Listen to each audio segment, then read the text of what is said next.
প্রতীক্ষার পর বিসিবি প্রেসিডেন্টের চেয়ারে এসে বসেছেন তামিম ইকবাল খান। মঙ্গলবার ক্ষমতাচ্যুত হয়েছেন ইকবাল খান। এখন বিসিবির প্রেসিডেন্ট, সে চেয়ার বসে নিচ্ছে। দেখেন চেয়ারে বসার অনুভূতিটা তার কেমন। দেখেন এই 2 বছরে 3 জন আপনার বিসিবিতে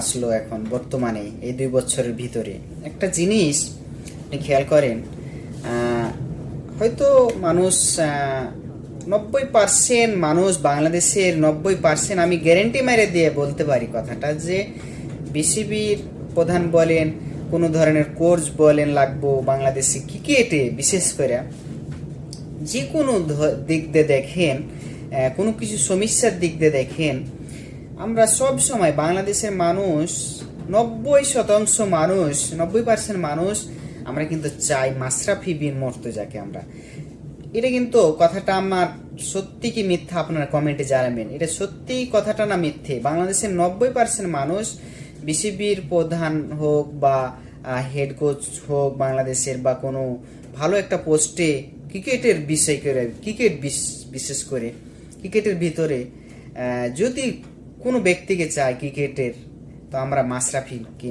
আমরা সাপোর্ট করব বা তাকেই আমরা চাইবো। 90%, 10% মানুষ হয়তো ঘৃণা করে, হয়তো প্রত্যেককে, একটা মানুষকে সবাই কিন্তু ভালোবাসে না। তো দেখেন বিসিবির প্রধান হয়েছেন, দেখেন ক্রিকেটটাকে আগে নিয়ে যান, আমাদের দোয়া থাকবো। তামিম ইকবাল খান ভাই